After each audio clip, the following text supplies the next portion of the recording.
चूहों की अनोखी बारात। आज नन्हे चिराग के लिए बहुत बड़ा दिन था। वो अपनी शादी के लिए तैयार हो रहा था। उसने लाल गुलाब की पंखुड़ी से बनी एक सुंदर पगड़ी पहनी और कांच के एक टुकड़े को आईने की तरह इस्तेमाल करके अपना चेहरा देखा। वो बहुत खुश लग रहा था। चिराग का सबसे पक्का दोस्त चीकू भागा भागा आया। चीकू के हाथ में एक बड़ा सा पीपल का पत्ता था जिस पर फूलों के रस से निमंत्रण लिखा था। दोनों ने मिलकर आखिरी बार मेहमानों की सूची जांची। सबको बुला लिया है ना? चिराग ने पूछा। बारात निकलने का समय हो गया था। चिराग एक बड़े और चमकीले हरे भोलू नाम के गुबरैले बीटल की पीठ पर सवार हुआ। भोलू को फूलों की मालाओं से सजाया गया था। चिराग शान से भोलू पर बैठकर हाथ हिला रहा था।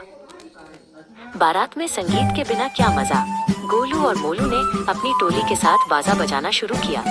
गोलू एक स्टील के अंगूठे वाली टोपी थिम्बल को ढोल की तरह बजा रहा था और मोलू घास के तिनके से बनी शहनाई फूंक रहा था। अचानक आसमान से सफेद गोले गिरने लगे। बारात पर फूलों की जगह गर्मा गर्म पॉपकॉर्न की बारिश होने लगी। चीकू ने हवा में उछलकर एक पॉपकॉर्न लपक लिया। चिराग और चीकू इस मजेदार बारिश को देखकर जोर जोर से हंसने लगे। तभी रास्ते में एक बड़ी बाधा आ गई। एक मोटी पालतू बिल्ली रास्ते के बीचों बीच सो रही थी। बारात के सबसे बुजुर्ग चूहे दादू ने सबको चुप रहने का इशारा किया। चिराग और दादू दबे पांव बिल्ली के बड़े से पंजे के पास से गुजरने लगे।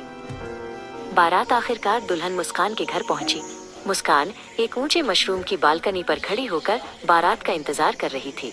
उसने पुराने पर्दे के टुकड़े से बना एक जालीदार घूंघट ओढ़ा हुआ था जो मोतियों की तरह चमक रहा था।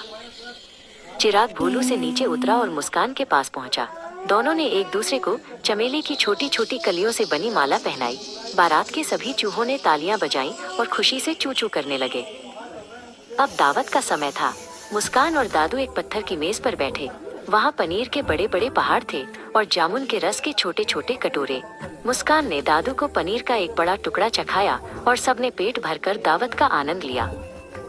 रात के चांदनी में जश्न शुरू हुआ। चिराग और मुस्कान ने जुगनुओं की रोशनी में सुंदर डांस किया। सारा जंगल उनकी शादी की खुशी में झूम उठा। ये चूहों के इतिहास की सबसे यादगार शादी और बारात थी।